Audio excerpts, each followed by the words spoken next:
All right. Welcome to episode 201 of Live Drawing. Tonight it's going to be coloring mostly. So it's going to be in watercolor. We're going to be doing some underpainting. We've got two large pieces we've spent a lot of time on. This is a piece that we did. It has the tick fighting the Legion. And then this is the piece that I just posted, the finished inks, where it's the tick in a fictional band. And these are the initials of the person who commissioned its band. So, and this is actually based off of a club that I had gone to in the past in JP.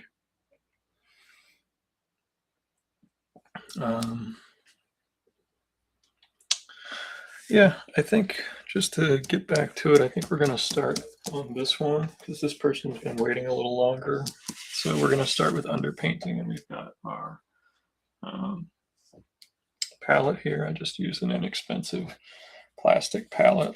They're a couple dollars, and you can get them pretty much at any art supply or even some office supplies. And I use a syringe to move water around just because it's faster than going back and forth with a brush. We're going to get ourselves. I'm actually going to turn off the comments until somebody chimes in so people can see the whole thing. I can still see the comments, it's just you guys can't right now. So we've got our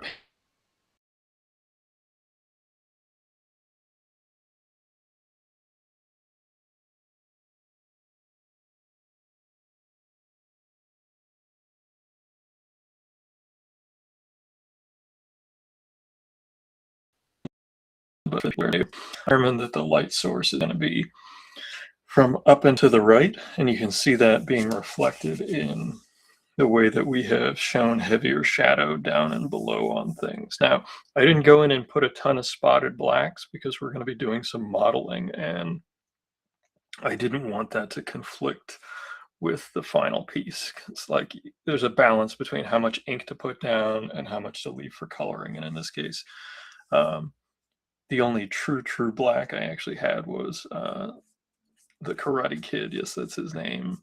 His pants and his undershirt. I wanted those to be flat black. So, get our brush. This is just a composite Princeton. So round number 4. They cost about $10, but if you clean them, they'll last a long time. I'm just mixing some of my tubed Payne's Gray. You can use the cakes, you can use the tube. I like the tube because I think I get a better, more intense color. And when I need to, I can treat the watercolor almost like a gouache.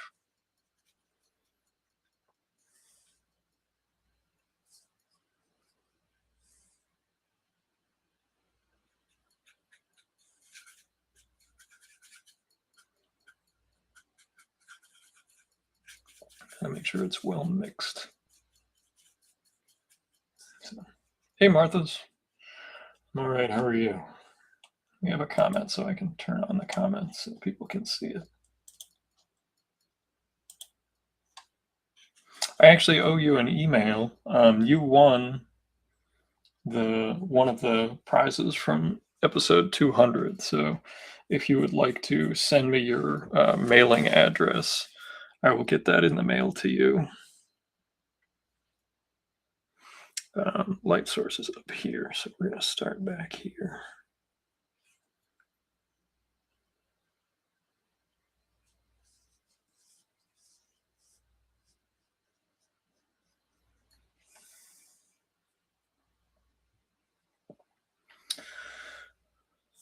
Wine and paint night, sans the wine. Yeah, no wine tonight. Not for me, at least.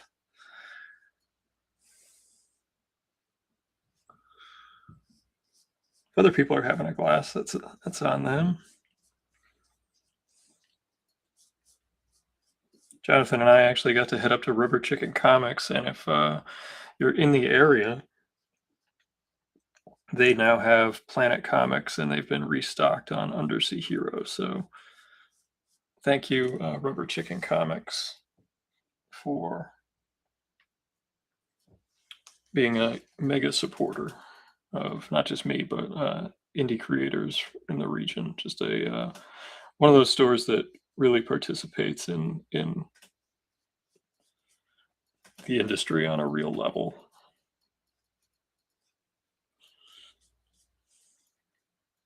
I picked up some awesome books. I'll share some of those with you folks as we go along.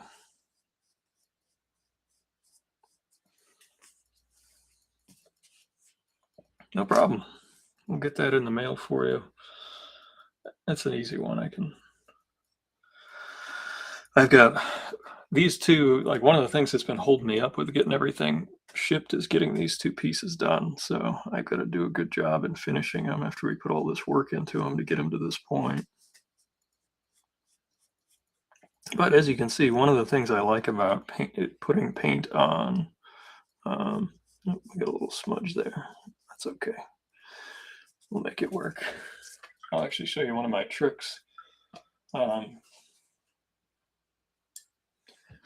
Clean the brush, go back in and just add some water to where that happened. Just wet it and grab it with a paper towel. And it doesn't get rid of it, but it softens it enough to not affect whatever's going to go on behind you. There we go. And this is going to be covered in blue anyway, so nobody will notice.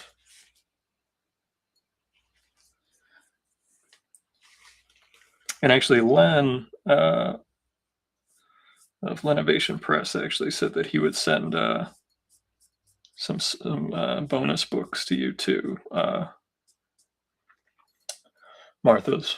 So if it's okay, let me know if it's okay with you. Either he can send them to me and I can mail them, or I can pass along the shipping information to him, whatever you're comfortable with. Yeah.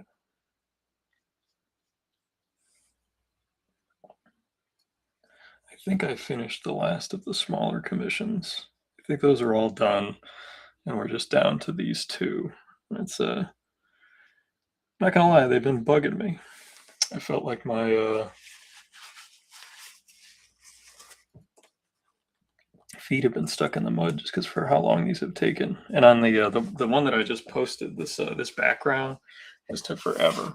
Like all of these are gridded and ruled out. Like all these little lines, these scaffold, like all of these go to the vanishing point. I didn't skimp out on the art school technique on that, even though I didn't go to art school.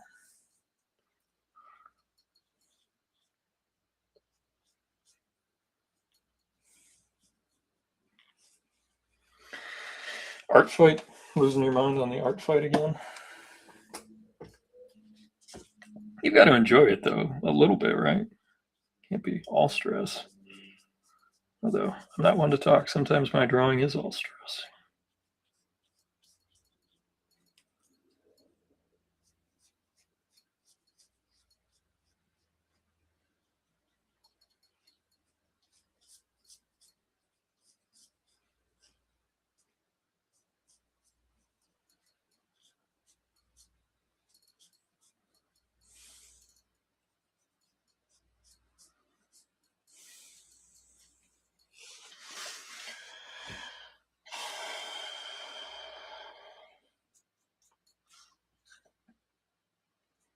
Yeah, drawing a drum kit in perspective is really hard. I don't remember the last time I did it, but it's been a long time. But that's one of those things that is very hard. And I fudged it a little bit because I hid some of the stuff behind the other characters.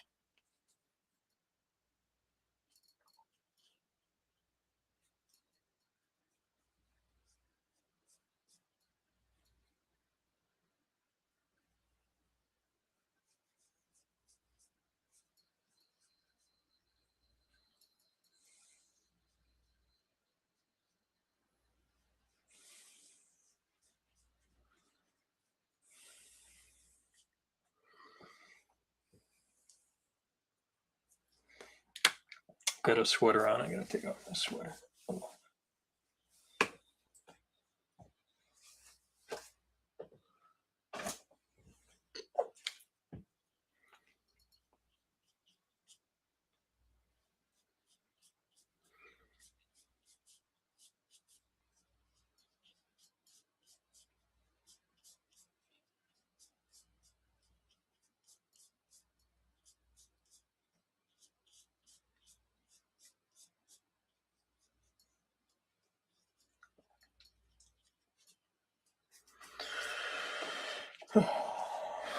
I do have a couple of drawings I owe people. I owe Len a drawing, and then after these, I owe Len a drawing, and then I have a drawing for a local artist named Ryan Santos. I owe him a drawing.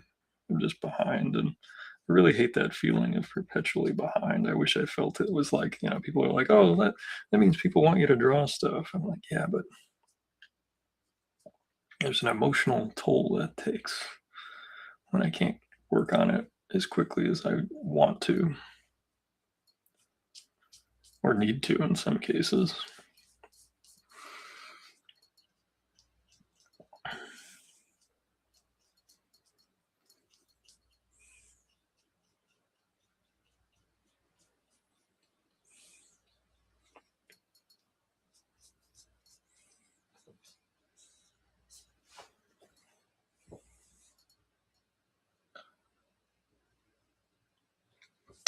Yeah, you're not alone. I've run into that for sure. Yeah. And I have a handful of characters or exercises that I use to kind of pull me through the weeds when I get into those difficult drawing situations where I even like basic stuff I'm not remembering.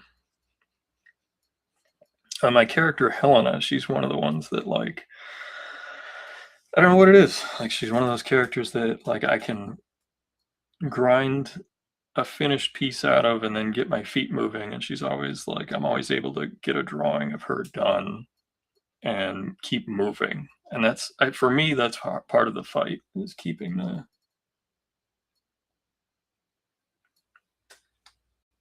uh,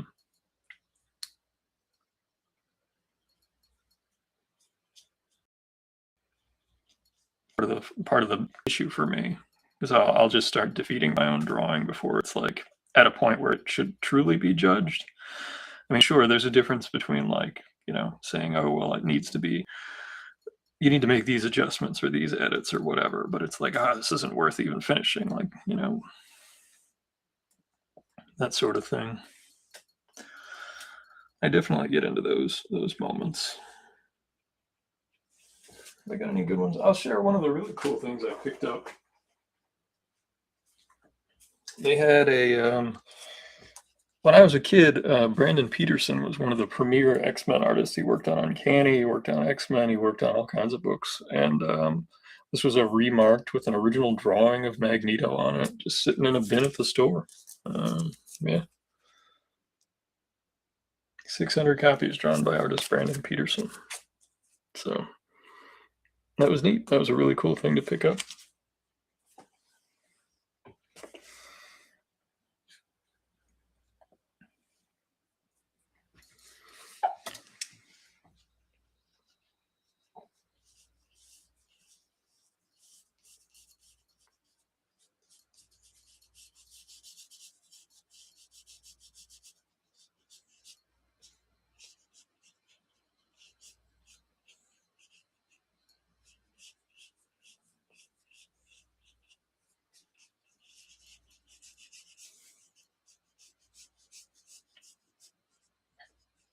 At this point in the piece, I'm thinking of the 3D object being affected by light as much as anything else. So, like, there will be greater shadows further away from the light source, and there'll be fewer shadows closer. So, like, this part of his arm will be mostly shadow. But again, you're not going to see these except as an enhancement of the color that's going to go on top of it. And I added just a touch of rim lighting because I want to do that in a different color than white. It's easy to go back in and add rim lighting if you're just doing it in white, but in this case, there's going to be some orange and some yellow, some different gold colors in the background, and then there's actually going to be a fair amount of brown underneath. So very earth tones, and then these very stark complementary colors, hopefully working in concert with one another and helping to create a more dynamic piece.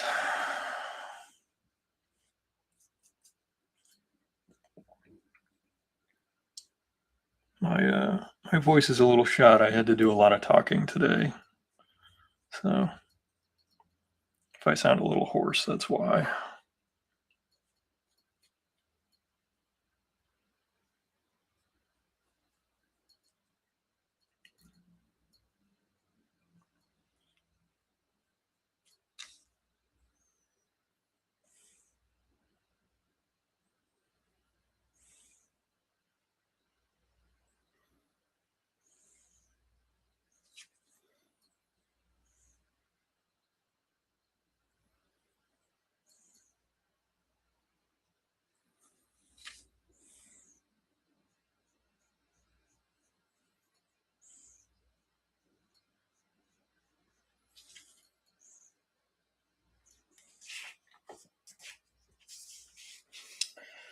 Yeah, I was excited. I picked up some good reading.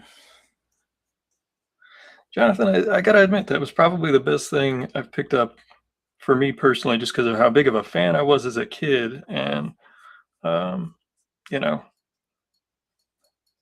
just randomly in a box. And they have more original art for sale. There was a Purcell sketch for like $20 that I was kind of regretting not picking up. I should have grabbed it.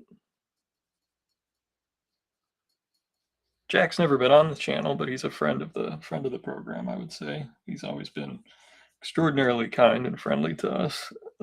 Even before I had any real big credits or whatever, he was like, "You're one of us, and you know, let's talk."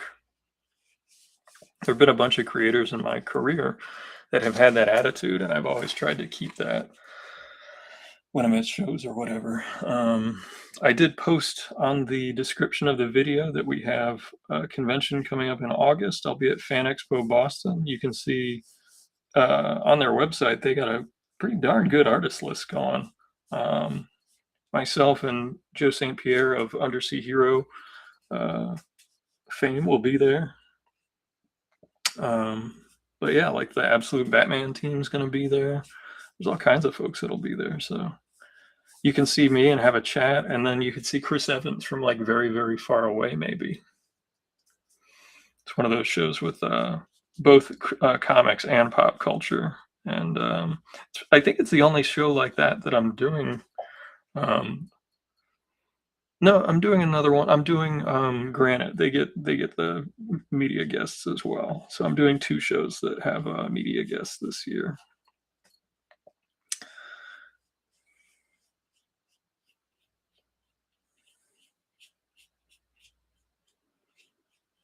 But it'll be great to be back in Boston down at the Seaport. And I want to thank the Fan Expo people for having me as a guest,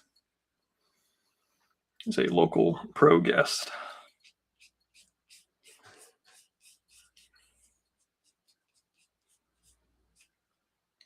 I would like to get back to their Cleveland show in the future. I think that's a hidden gem when you're looking at fan expos.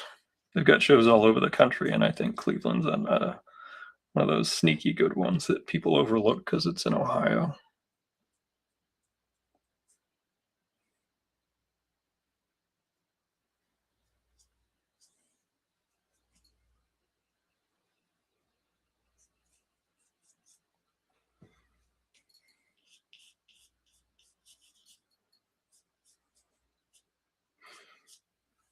I did look that sketch up online, and there were a couple for sale, and they were quite a bit more than the listed price at Rubber Chicken.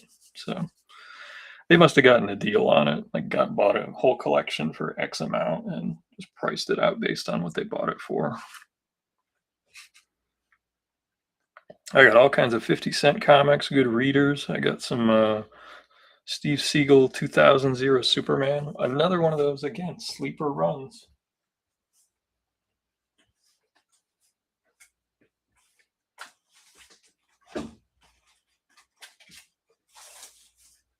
It's the McDaniel Siegel stuff, and it introduced this version of Supergirl.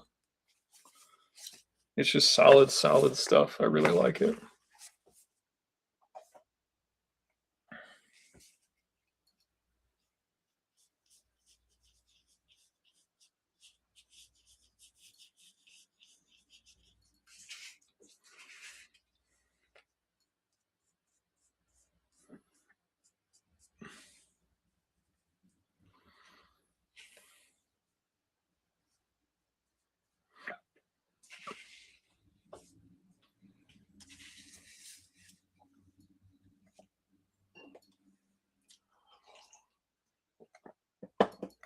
We participated in that delightful thing that adults can choose to do, and that is have breakfast for dinner tonight. Had an omelet, some scrambled eggs, and some hash browns.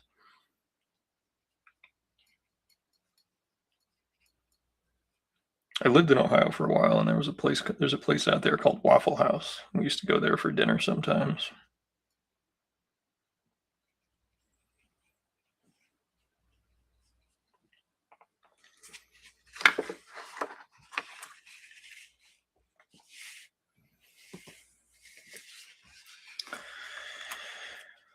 It's good to see you, Patrick. I did look online for some from poses when I was coming up with this for martial arts because I don't know martial arts. I don't study them, but there was a leaping kick that I was like, oh, that would be very cool.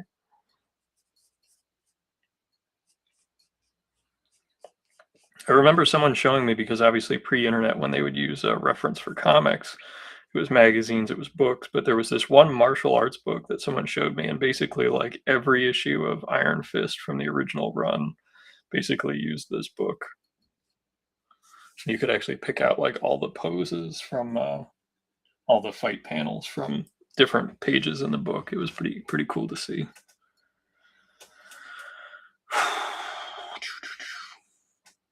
Sorry we missed last week. I had a massive migraine that lasted 2 days.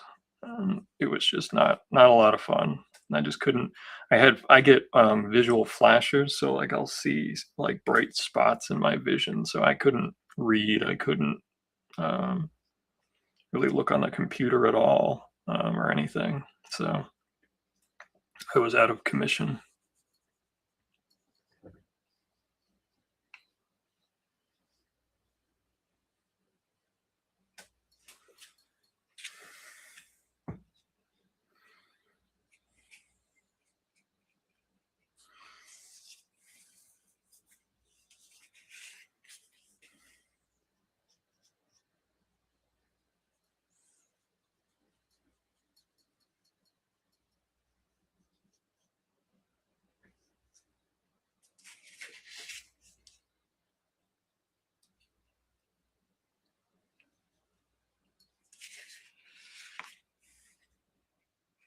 Waffle House, yeah, exactly. It's a chain. Yeah, they have the best omelets because they use the milkshake whipper to whip the eggs, so they're like super fluffy. And if you like omelets and you like fluffy scrambled eggs, um, I highly recommend the Waffle House scrambled eggs.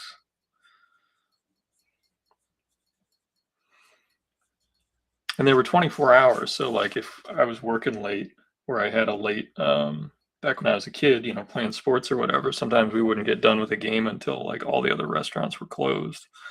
We'd end up getting Waffle House. So they were 24 hours and you could get like steak and eggs or whatever for dinner or a hamburger or just diner food if you like diner food. But yes, where bizarre things happen. I'm still surprised there aren't Waffle Houses around here just because I think that the food and the cost and it's a cheap eat and it's like way better than Denny's. And I think it's better than IHOP. I would put it as like the superior chain diner brand. So, but I admit I'm biased from having eaten there for so many years. But I ate at a Denny's not that long ago. The diner I ate at Heroes was excellent.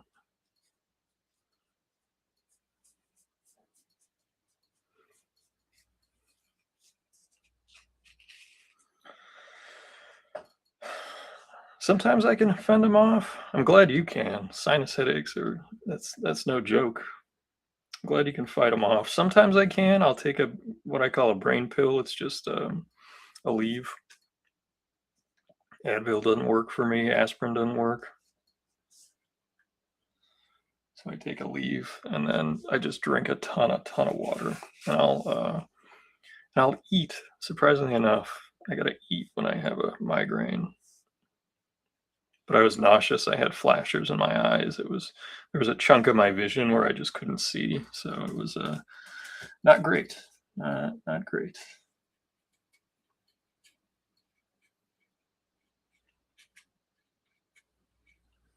It's been so long since I've done watercolors at this size.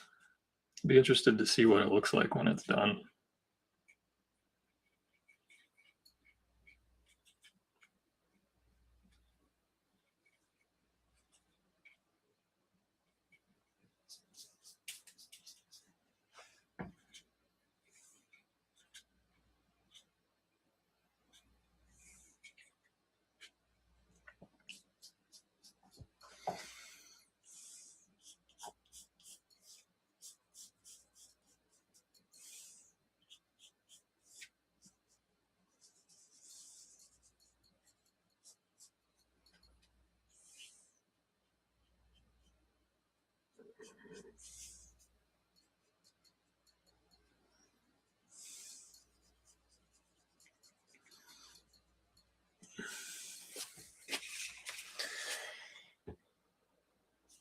Lemon Slushy. Hello, how are you? New person, welcome.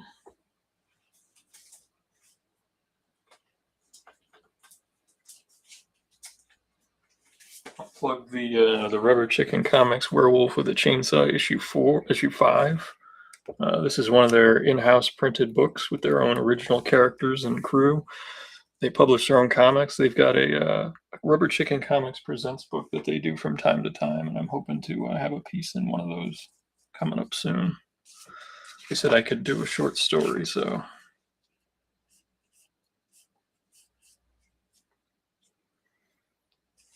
Hello, welcome.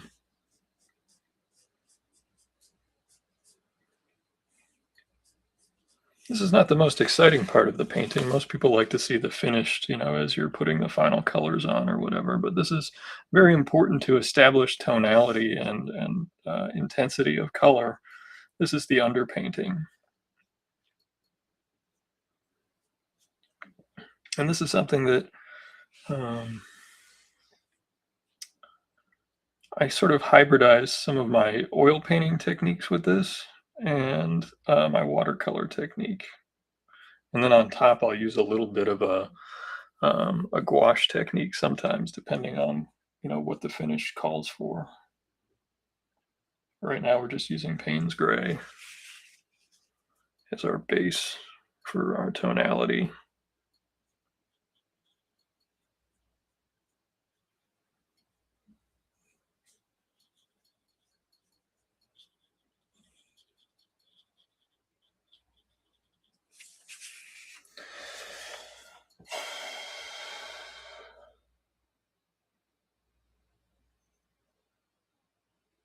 That says someone's day is always worse. That sounds like an excellent DVD pickup, sir, for 25 cents.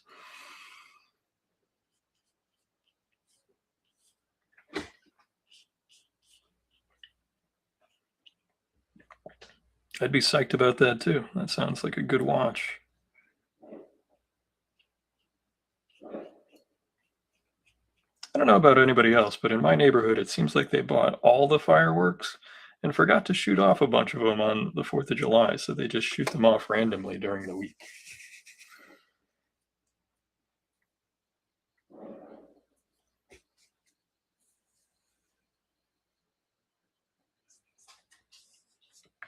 Right now, I can show you one of the benefits of using watercolor on Bristol instead of on watercolor paper is that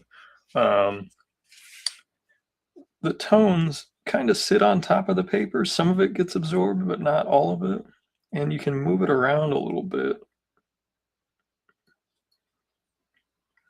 You can see real close. Let me see if I can do it while you're here. You can see the broken down pigment, and you can, just with your brush, you can move it around, and you can keep moving it. And you can pull it back. And when there's this much on it, if you wanted to, you can just load your brush up with water and hit it, and it pushes that. You can use your paper towel, and it pushes that tone back.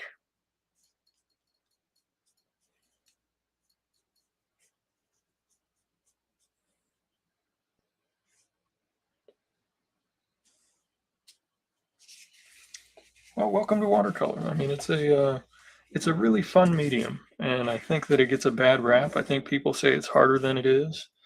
And I don't say that just because I use it. I think that there are different ways to apply tones with it, and you can let the paint do the work and have kind of a looseness to it, or you can basically treat it like endlessly refillable markers with your layering, with how you do your color gradations, and you can do washes. I just think it has so many wonderful features to it that can do different things. You can do great spatter with different colors with it. You can do all kinds of stuff.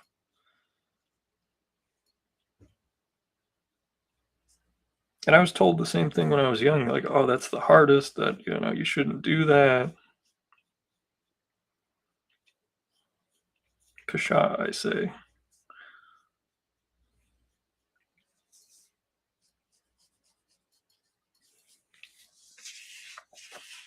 It's pretty good tonality. We'll know if that's got enough volume and mass as we progress forward.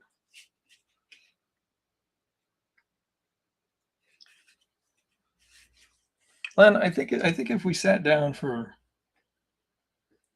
about an hour, I could show you enough technique just to give you the ropes. I think you could do it. I believe in you.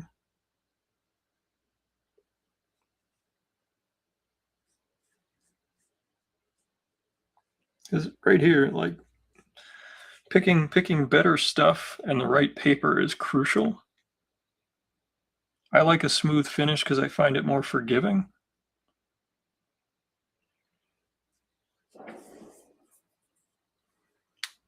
Third grade with finger paints. Well, my suggestion then would be to try with like a brush like this, get yourself some gauze and wrap it around and then put tape over it so you have a bigger handle. And that generally gives people a better control. Sometimes it's just that the handle on the brush is too thin. It can make it so that you can't move and you can't control it as easily. If you look at David Finch when he does his streams, you'll see when he's using his smaller pens and stuff, he's got a big ball of tape on it, even with his pencils.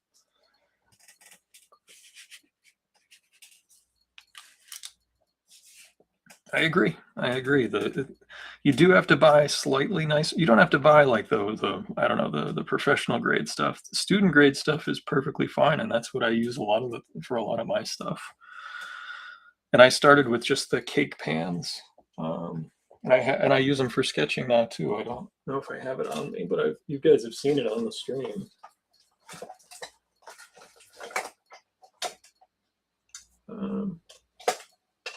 Yeah, I'm not sure where it is right now, so sorry. Oh, you guys have seen it.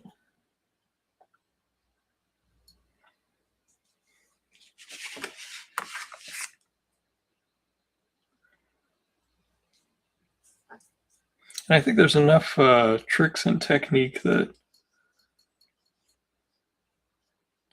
you can go on top of watercolor more than I think people let you believe. Colored pencils, all kinds of stuff can go on top of watercolor. I've actually been using more more colored pencils lately than I have in a very long time.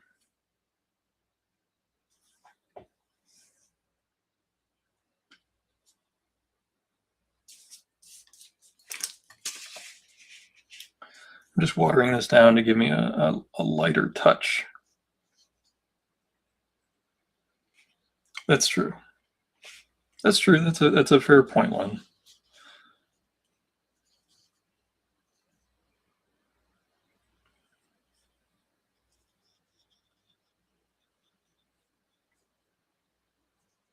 No undo, no eraser.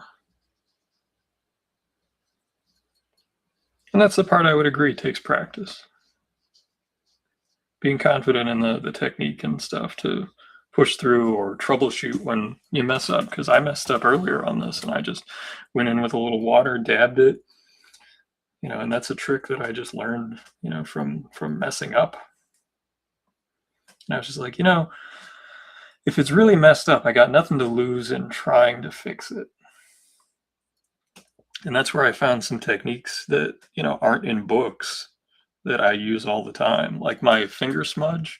If I'm using smooth paper and I get just a little bit over the line, if I really quickly push it with my finger, I can get it to go back without leaving any marks. And I don't know if it's the oil in my finger, I don't know what it is, but I did it instinctually at one point and it worked. And that's just kind of become part of my repertoire of trying to fix when I mess up.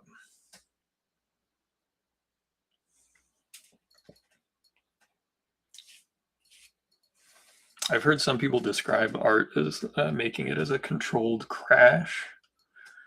I found that interesting.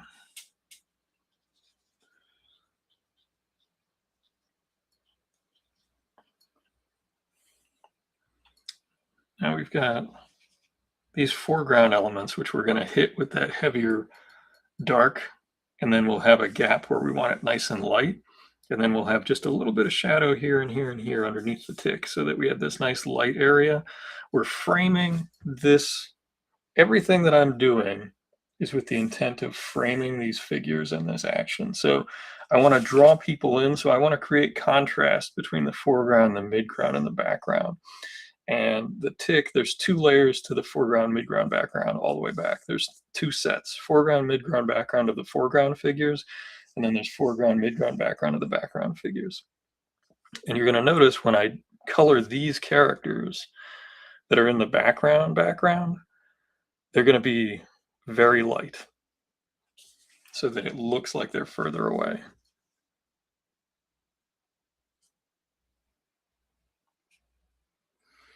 It can be messy, but it doesn't have to be. Like you can do it. You know, I've done watercolors on the train, like with my little pocket set. And after you get enough practice, and you don't have to lay down as much paint as you think. You know, I mean, it's right here. There's barely any pigment in it, but it's enough to tell me where I need to put my future brush impressions. And I'm just lightly sketching it in, and I'm just trying to be patient and give myself the room to push it forward. You know, I'll grab one of the finished ones.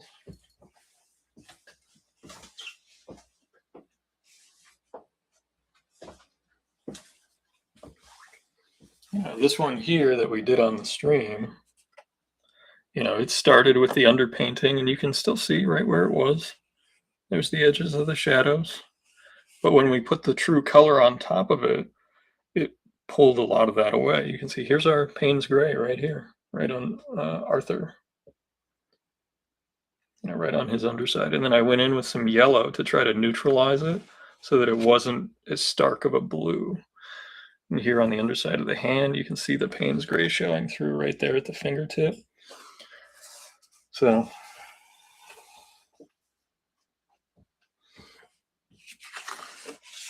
that's what we try to do.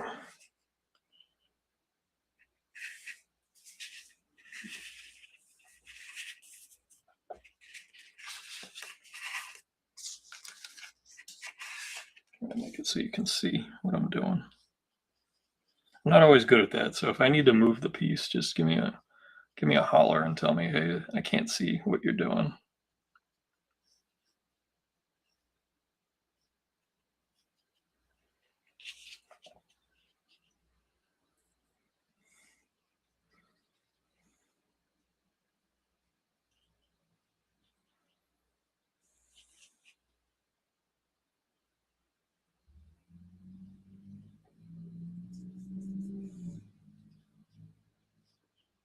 You can see right here, all I got to do is just give it a touch where the paper's already wet, and it'll pull the pigment out. And that relationship with the paint and the water is something that takes a little practice, and that will vary greatly from one type of paper to the next. And this is just a paper that I've used since probably 2000, around the year 2000 to paint on. And I actually remember being told by art teachers, like, oh, you shouldn't paint on that. It doesn't absorb the paint. And then I kept thinking, well, if it doesn't absorb the paint, is there a little more freedom to push the paint around on the surface? And there is. You know, it doesn't have the big washes of like a Winslow Homer painting. Does it always have to start with an underpainting? No, but in the case of doing this like a colored cartoon drawing where a specific outcome is really where we're going, I find it a good way to organize it. Obviously, when I'm doing like a watercolor sketch or something, I'm a little more free with it, but because this is more of a cohesive illustration, I want it to have that structure. So we'll move to like some of these foreground elements. I'm going to move the palette over here to try to make it so you guys can see better.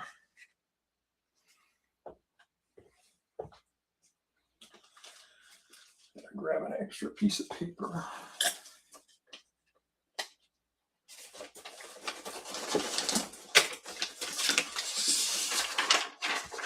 This is just copy paper that I use as like my scrap, my catch-all for all my scraps and stuff. And here's where I'm going to show you the foreground, midground, background that I was talking about. Like these elements here, right here, and here, we're going to go in with like that heavier blue at first, the Payne's gray, excuse me. Our light source is up and to the right, so these facing elements here are going to be lighter, but the top surfaces that are towards the back will be darker. So we can start by just filling in, coming back.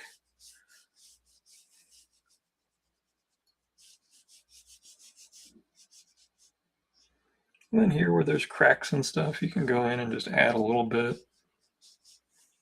If you want to add some extra cracks and little texture bits, it's real easy to add that. And it's a nice little texture. And it's something that you can do at this point.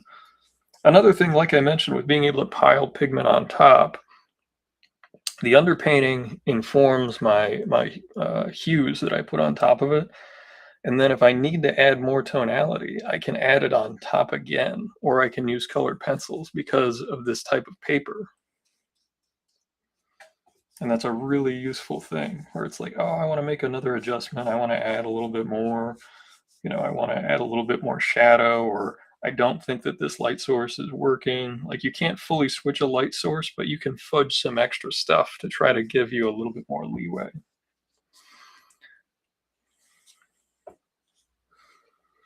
And this is going to be largely like a very earthy brown, orange, red. If you've ever seen like the Arizona desert, the color of the clay that's out there. My grandmother lived between Tucson and Phoenix in the middle of nowhere. And I remember visiting her and the bright colors and actually how much green there was in the desert that I'd never seen before. She had a friend of hers who was like a guide take us on some trails. We went to the Sonoran Desert. It was a really cool experience and neat to see in person, like how much life and everything there was out in the desert. Not something I was expecting. I'm used to the Looney Tunes conception of the desert where it's just sand in every direction. And in that particular desert, it was not the case. All kinds of lizards and birds and all kinds of stuff.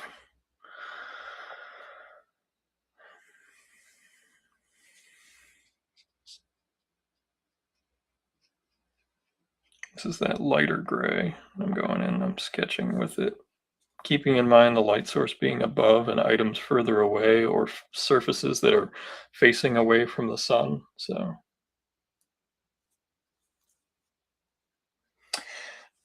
oh wow, Len, yeah, Arizona skies.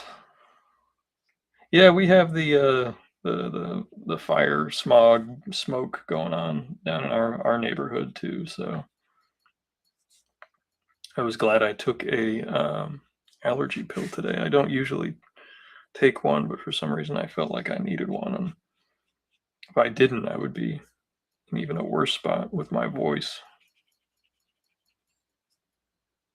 And you can already see the tones helping to push parts back and draw the eye in and pull things forward. We're actually going to go back over these parts with the darker Payne's gray, just like these parts here, to help use this lighter area as breathing room that pushes you in and has another layer.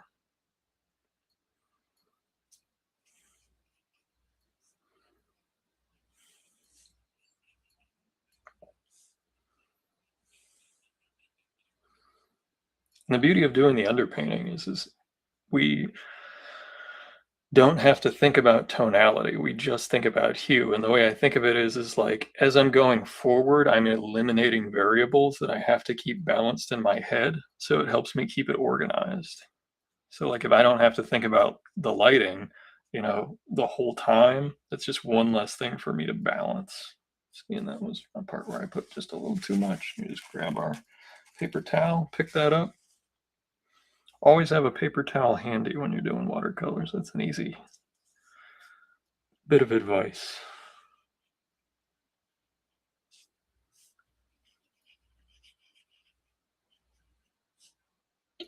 I was always fascinated by painting when I was a kid. And, my parents had me watching, mention PBS, watch Bob Ross as a kid.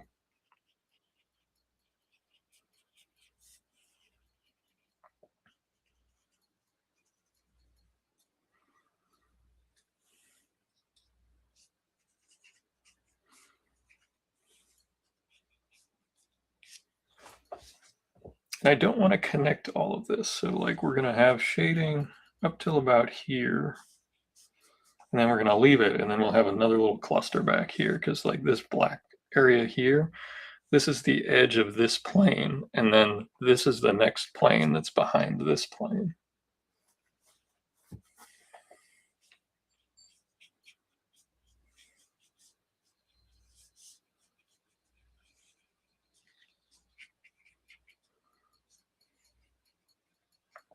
And see, I can think this way with watercolors, but I had a hell of a time trying to do it with like Copic markers and stuff.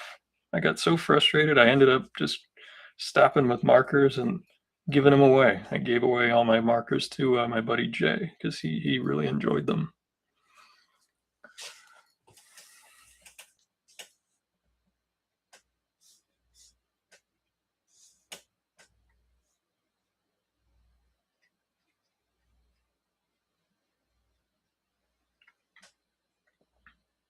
I was actually working on an idea today on my lunch break, and I was wondering if it would be if there was a way to possibly do it where I watercolored the story, and I don't know, like, because you see how long it takes me to do one image.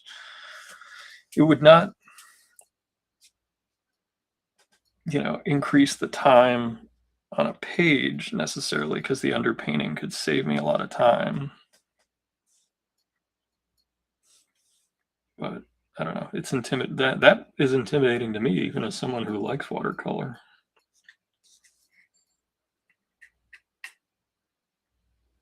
The Copics are the only thing they lock up at Michael. Yeah, I've seen that. I've seen those cases. I think they lock up the expensive spray paint, or if it's just to keep the hooligans from buying the spray paint and spray painting Michael's smells or something on the side of the building.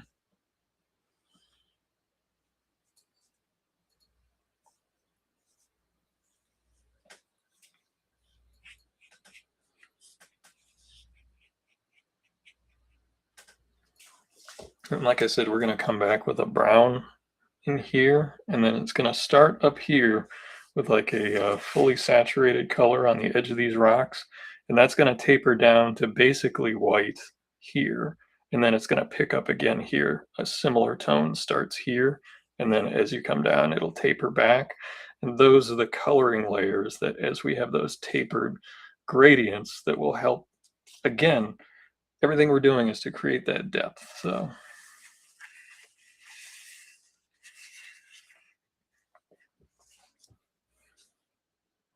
one bit of advice that was shared with me a long time ago is you can't save a bad drawing with color, and I do believe that. Now there are some ways you can shade it with ink that you can hide your deficiencies, but a bad drawing is going to lead to a bad painting. Or in this case, like I've said many times, I have to refer to this as a colored drawing because it's not technically a painting. It's just a drawing that's using watercolors to color it. And the distinction being, like, is the use of ink line to define form. I gotta look up Karate Kid's suit because I know that some of it's yellow, and I don't put Payne's gray where there will be yellow.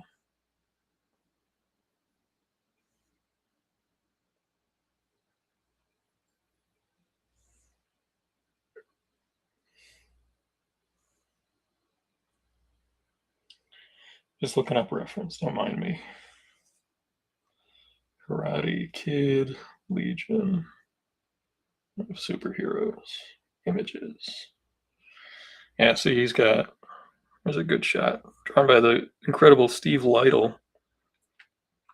So yellow, yellow, white, yellow. So everything else we can add tonality to.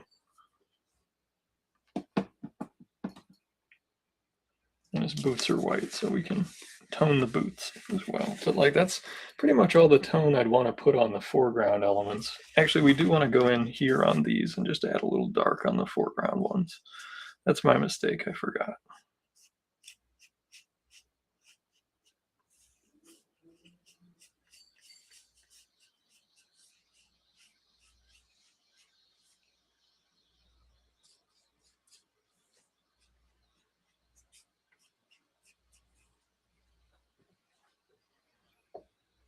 And you can see just there, the layering between the stark contrast between the heavier Payne's gray, that white, and that thick black line leading to the medium Payne's gray, just adds those layers.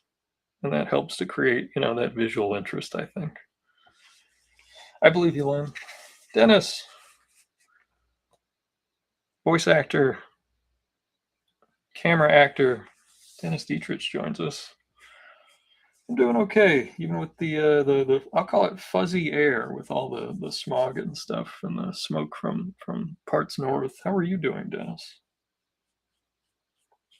Dennis has been drawing up a storm and posting his drawings lately, so feel free to give him a look-see. I enjoy his posts a great deal.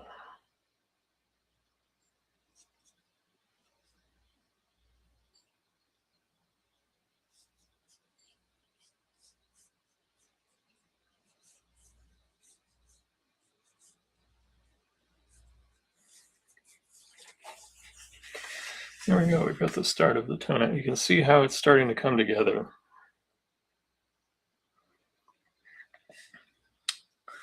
And we're gonna start on the Karate Kid up here. Gotta wash our brush a little bit.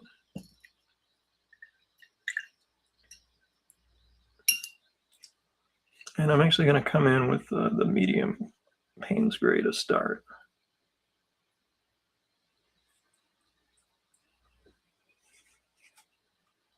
I always appreciate that I have so many talented friends. Len's got his own publishing line and he gets some terrific books. I still owe him that page. That was one of those drawings I mentioned early on the stream that I still owe that are out there. I started breaking down that page and it's a complex page. A lot to establish, a lot of action. So not one I can fake on like a smaller piece of paper. That one's going to have to go full 11 by 17 and I have to get out the Ames guide for the lettering.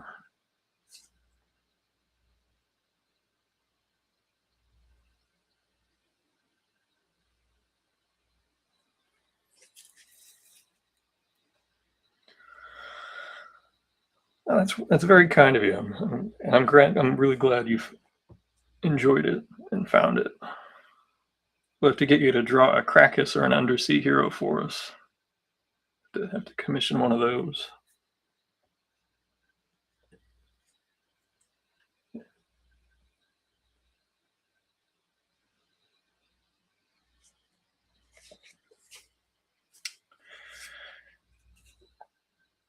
Yeah, we put this under the main color, and then we can add on top of it. So that's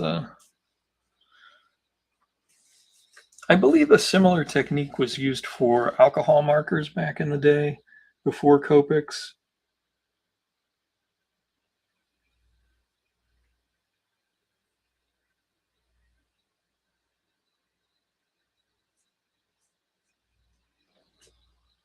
Now his arm is coming forward, so it's going to create a cast shadow that comes from probably about here and cuts down over and then down.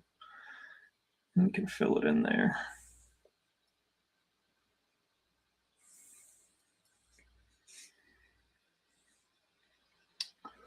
Alex Ross uses underpainting, believe it or not, actually. He has shown his technique. His technique has changed over the years, but there are definitely paintings where he's done an ink wash and then done his gouache technique on top of it. I know we used that for Kingdom Come. If we have any fans of that series in the channel tonight, written by Mark Wade, conceptualized and illustrated by Alex Ross. I've only met Alex twice. Once was in Chicago, and once was at New York Comic Con. And he was very kind. And when I met him the first time, I was real young, and I had done a watercolor painted cover for an independent comic, and he looked at it and he said it was great. So whether it was just him being charitable, I don't know, but it definitely helped inspire me to keep going. So.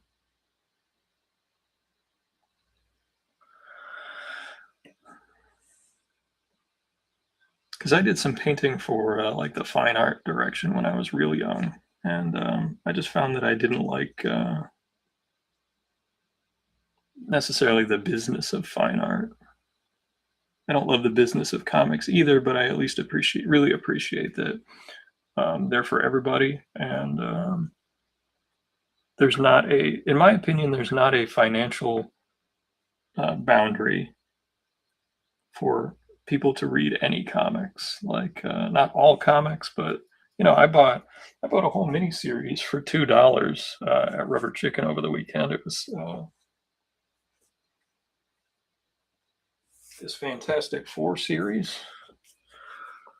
I got all 4 issues for 50 cents a piece. It's drawn by Mike McCone, written by Steve Englehart, and yeah, I'm about halfway through the first issue. It's been fun so far.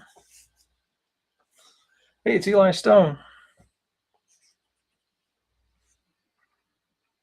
What ink brand do I use? I use when I'm drawing. My favorite ink is Dr. Phil Martin's the Black Star Matte because I like a matte finish. They also have a gloss finish, but once I started using this stuff, that's my favorite. And then the watercolors, I tend to use the Grumbacher Academy stuff or the Winsor Newton Cotman brand. These, like I said earlier, these are both student grade. They're not necessarily professional grade, and I've used both, and I think they both work just fine. So, what do you use? Are you old school? Do you use Pelican ink? I know that for a long time that was the brand that a lot of people liked. When I first started, I only had access to like Speedball, so I used that. I really never liked Higgins because it was too watery. I do wonder if my opinion of that would change because I haven't used it in a million years. How about white? For most of my corrections, I'll use the Pentel Presto pens. These are, I've talked about them a million times. I actually just bought a whole box of them off of Amazon. It was Bill Sienkiewicz that turned me onto these years ago at a show. He was like, "This is the best. They've never done better." And I've tried every version of bleed proof white that you can imagine, and I do keep some around as an acrylic paint, but for when I need a specific type of spatter, but I'm able to do everything I need with this. So I've messed around with like the Posca stuff, but this is not opaque. Like when you put this down, it's still translucent. So like to me, this will never get to this. And then I've also just used straight gesso, like you would gesso a canvas. If I need to do a remark on a book that you can't do a remark on, that's really the only gig in town as far as I'm concerned. There's no way to do it unless I've considered, and this is something I would ask the fandom at large. What if I were to draw something and then mount it to the piece, to the book? Would that be something? You know.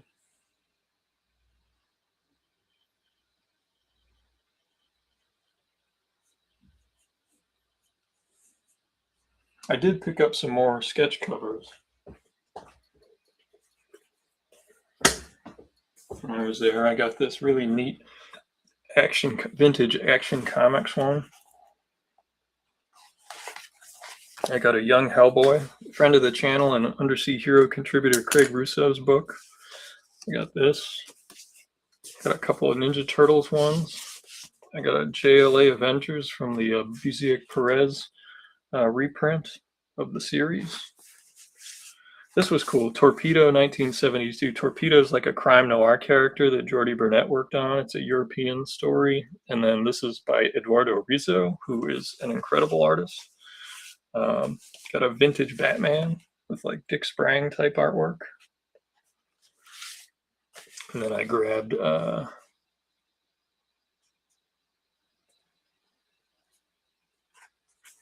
this Marvel team up, which is Spider-Man meets Invincible.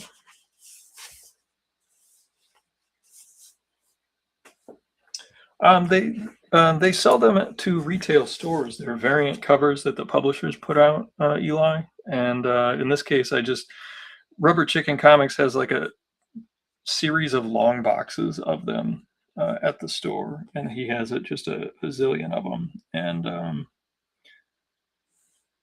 I don't know. There's something about them that I like doing, and I know that they're not as popular as they used to be.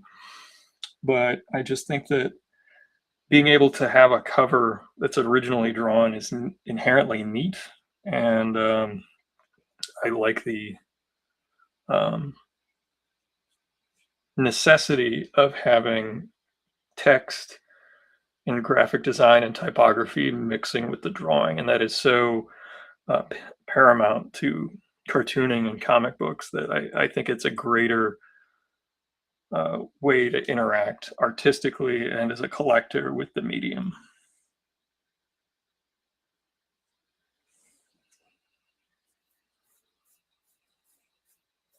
Well, Eli, I promise you, if you ever come and hang out at a show, I will just give you an Undersea Hero and a Tick blank sketch cover. I will just give you. It would be my pleasure and my privilege to just give you one if you ever come and hang out, or if we ever just get a cup of coffee. So.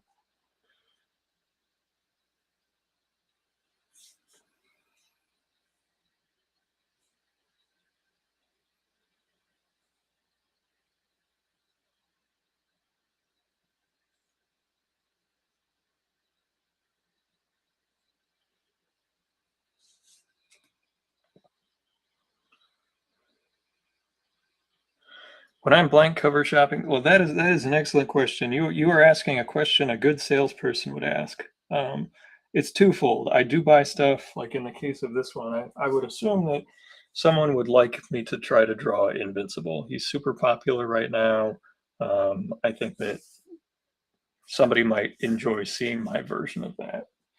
I wouldn't buy that for myself, but the Torpedo book, that's purely self-indulgent wanting to draw that and the hopes that if I draw it well enough, it would get someone to give it a shot and pick it up. So it's what do I feel like drawing and what do I feel like if I was exclusively thinking of what do I think will sell, for me it's Tick, Ninja Turtles, Conan, Red Sonja, and then whatever's popular. Like absolute, I'm sure if I did an absolute Batman cover, someone that's never seen my work before, doesn't care about anything I've ever worked on, would be interested in picking it up just because they're an absolute Batman fan.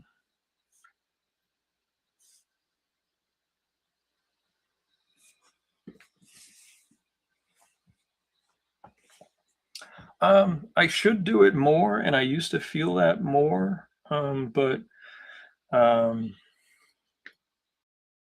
don't know. I don't know if it means I've become worse at business, but I've also been wanting to draw non-superheroes more. I've got two projects that are not superhero based that I'm going to have a lot of fun working on. And I just think that the algorithm is going to not want anything to do with it. And it's personal work.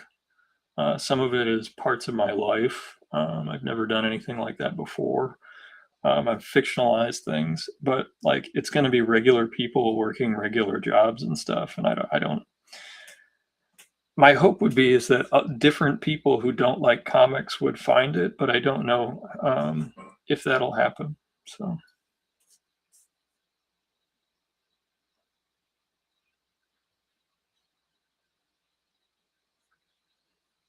Yeah, I mean, if you're looking for eyeballs, it's not a bad idea just to do a doodle of an absolute character or whatever, you know? Spider-Man always does well. I mean, Eli, with your history, I'm sure if you did just I mean, I'm sure the Tick drawings help, um, because of the Tick being an indie book of its era, doing any characters in that uh, same, um, what's the right word? Uh oeuvre, I don't know, that have like that era and indies of that time. You know, I think that people would really love to see that stuff.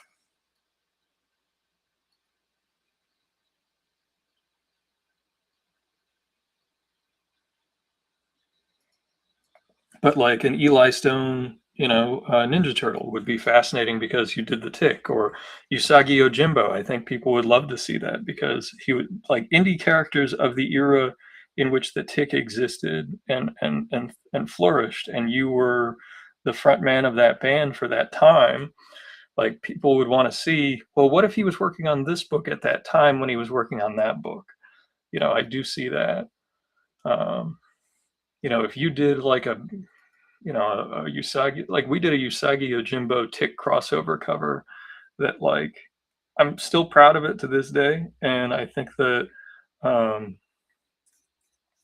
it was one of those what if moments that never happened, and it really captured the imagination. I did a what if cover of the Charlton characters just for fun, just for the hell of it. And um, it ended up getting published in a book nominated for an Eisner. So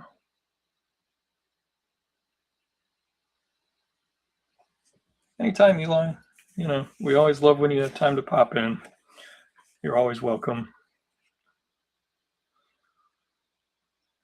Yeah, if you did a Turtles piece, I mean, and that's the other thing. If you do a finished cover quality illustration, there's always the chance that some retailer goes, I want to put that on a cover for my store.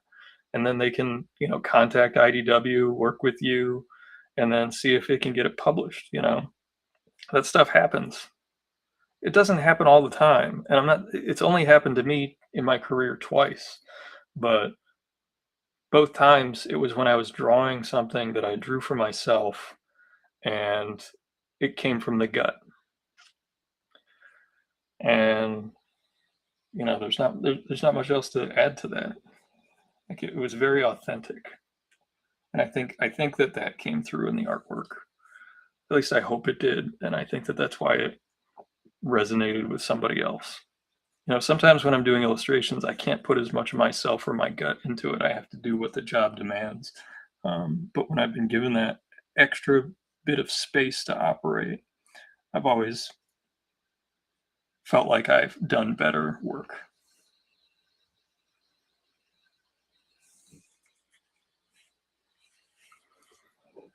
Yeah, I mean, it happens all the time. Back Issue Magazine just published a Paul Smith cover that was just a sketch he did for a fan, and it became a cover. And now that sketch that fan bought for less than $1,000 is like several $1,000s. Judge Dredd, that would be awesome. I mean, if you did a Judge Dredd 2000 AD cover with like Judge Death or Judge Anderson or somebody, in Mega City, I'm sure it would just. I have no doubt that it would get people inspired. And your fandom and your appreciation and your enthusiasm will be infectious through the piece and through wanting to promote it.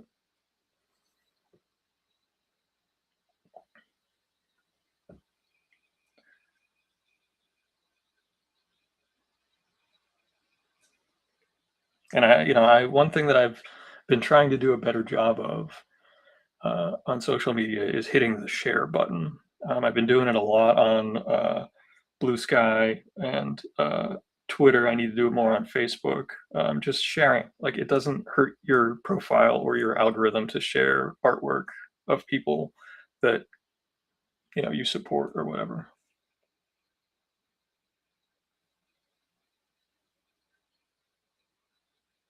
That's an interesting quote.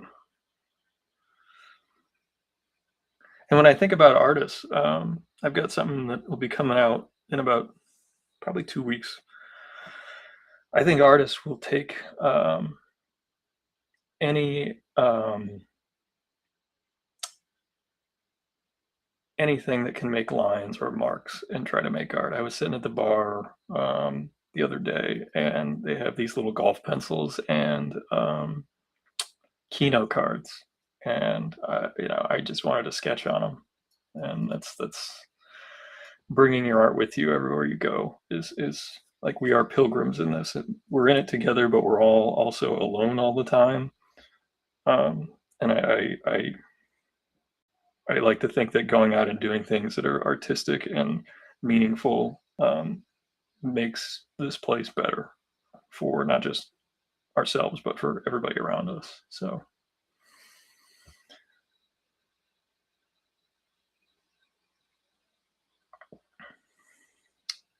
it will be a delight, Eli. It will be a day to remember whenever it happens. Maybe next year. Only got 2 more this year, I think. I might hop on with one other little local one.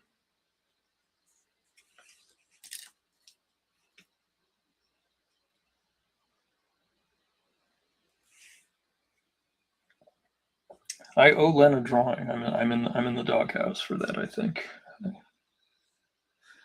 Well, I think we've taken this as far as we can take it tonight. We've done a good job of getting this underpainting started. You can see the tonality on Karate Kid. You can definitely see it on the tick. And then those foreground elements, and I'll show you one of my last tricks for this is these palettes. One of the reasons I use them is because you get these big Ziploc bags, and you just put the palette with your wet paint right into the Ziploc bag, and it'll keep for a couple of days. So when I come back to this tomorrow, I can just use the same paint. So thank you, Eli. Have a good night, and thanks everybody for coming and hanging out tonight. And yeah, I hope you all have a good rest of your week and a good weekend. And take care. Good night, everybody.